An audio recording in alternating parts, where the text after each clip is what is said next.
Okay, what is mean by eigenvalues and eigenvectors of an operator?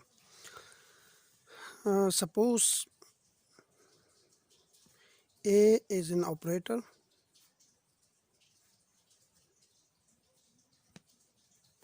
and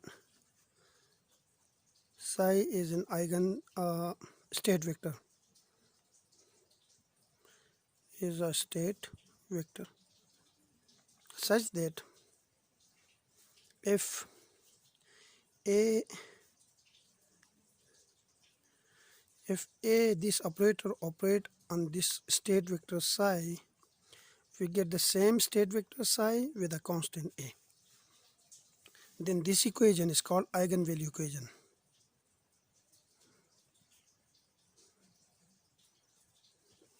Here this state vector psi is called eigenvector and this constant A is called eigenvalue. This is what means of eigenvalue, eigenvectors of an operator. Like the operator operate on the eigenstate or the state vector, and the result is the same state vector with a constant A. Then this equation is called eigenvalue equation, and the state vector is called eigenvectors and the constant is called eigenvalue. The well-known example of this eigenvalue equation is unitary operator. Operator I. As we know that if a unitary operator operates on a state vector psi, we get the same state vector psi. Now this is an eigenvalue equation.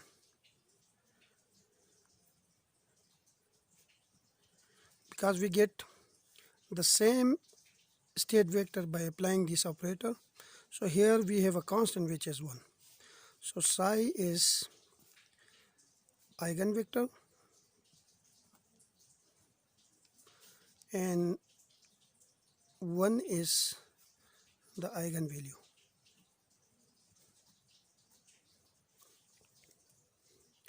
Now if operator I operates on another state vector, we get the same state vector. So it means that all vectors or all state vectors are eigenvector of this unitary operator with eigenvalue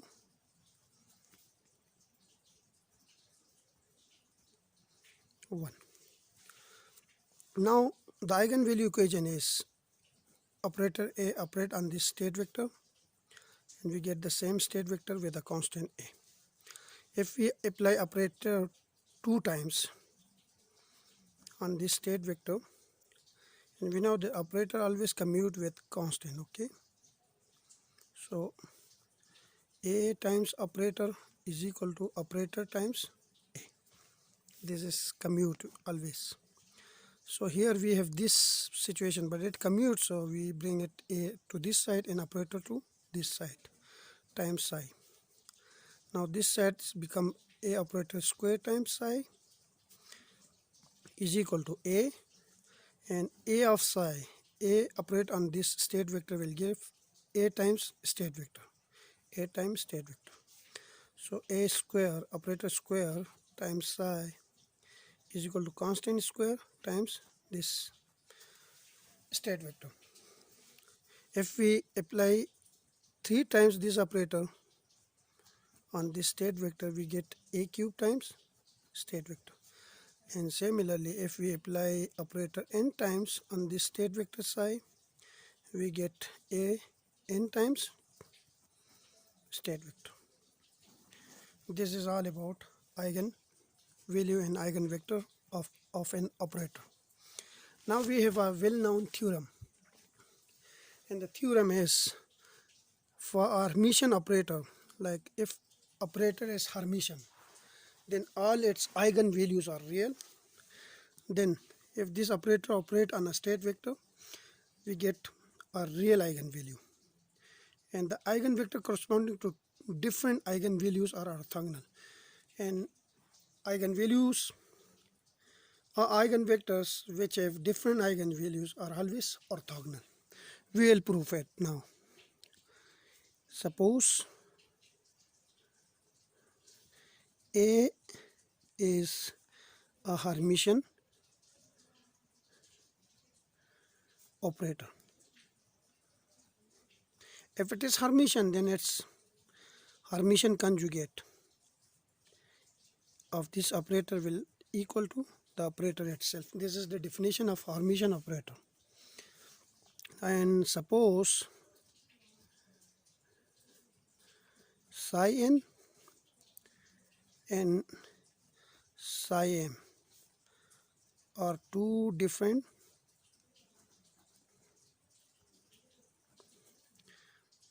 state vectors.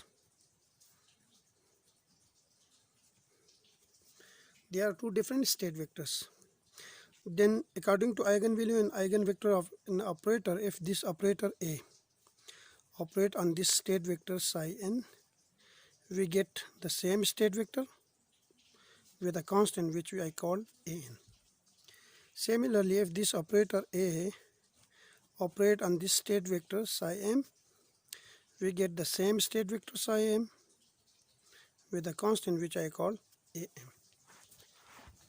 This is equation number 1, this is 2, and this is 3. Now multiply equation 2 by this bra vector psi m from the left side, from left. If we multiply this by this bra vector, then I have psi m operator A times psi n is equal to, an is a constant, okay? It's a complex number or it's a real number, but it's a constant. So I will bring it outside and we have psi m times psi n. This is equation number 4. Now taking Hermitian conjugate of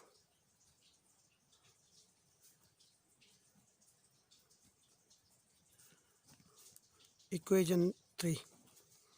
So if we take Hermitian conjugate of equation 3, which is A psi m is equal to am psi m. If we take its Hermitian conjugate, so we have a digger on both sides. This is the Hermitian conjugate of both sides.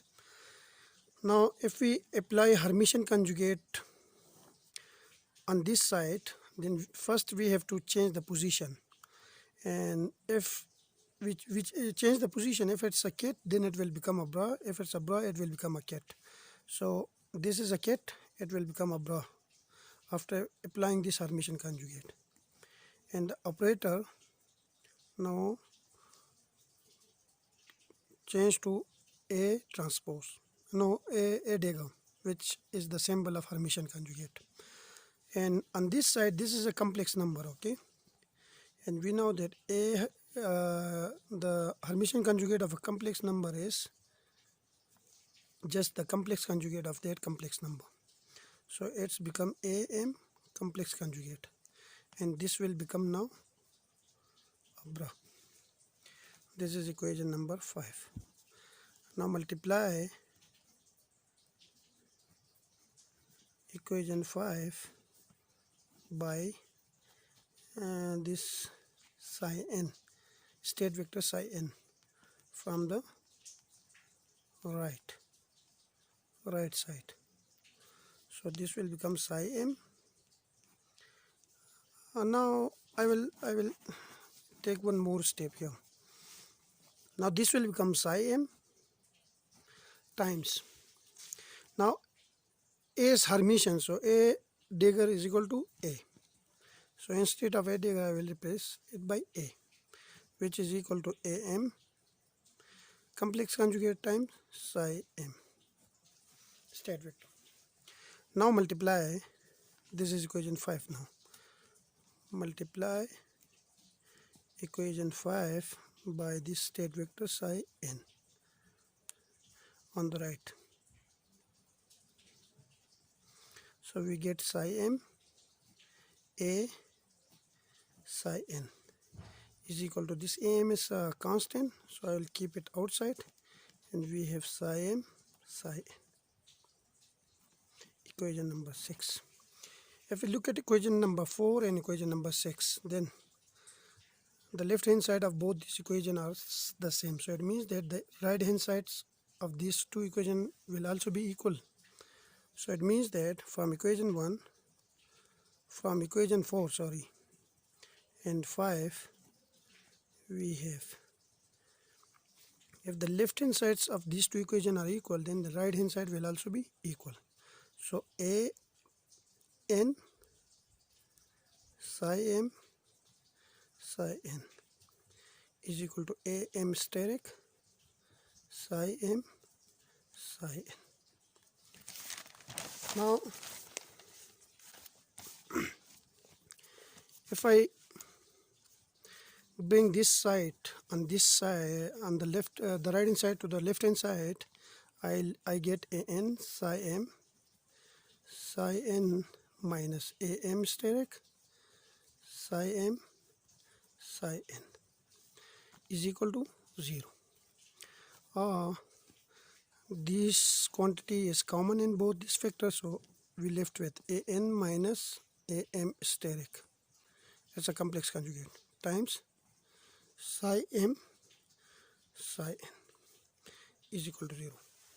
Now there are two possibilities. Either this will be equal to 0 or this will be equal to 0, to make both sides equal to 0. Now for m is equal to n, if m is equal to n, then psi m psi n will be equal to 1. This is the normalization condition. Okay, we already discussed it before. This implies that if this is not equal to 0, then automatically this will be equal to 0. So a n minus a m steric will be equal to 0, or a n is equal to a m steric. So a number is equal to its complex conjugate. No, this is n, because m is equal to n. So I will put n instead of m, I will put n. So this is a n. This is a number and it's equal to its complex conjugate. What it means? It means the number a n is real, because a real number is equal to its complex conjugate. Now the second condition, the second possibility is for m is not equal to n. If m is not equal to n, if m is not equal to n, then a n minus a m steric will not be equal to 0. This is obvious, because m is not equal to n, so these two constants are different, so their difference will be some number, but that number will not be equal to 0. If this is not equal to 0, then automatically this part will equal to 0. Psi m psi n will become equal to 0. Now psi m is a state vector which is eigenvalue am, and psi n is a state vector which is eigenvalue an, and their scalar product or their inner product is 0, and if the inner product of two state vectors is 0, then the state vectors are always orthogonal. This implies that psi m, the state vector psi m and psi n with different eigenvalues,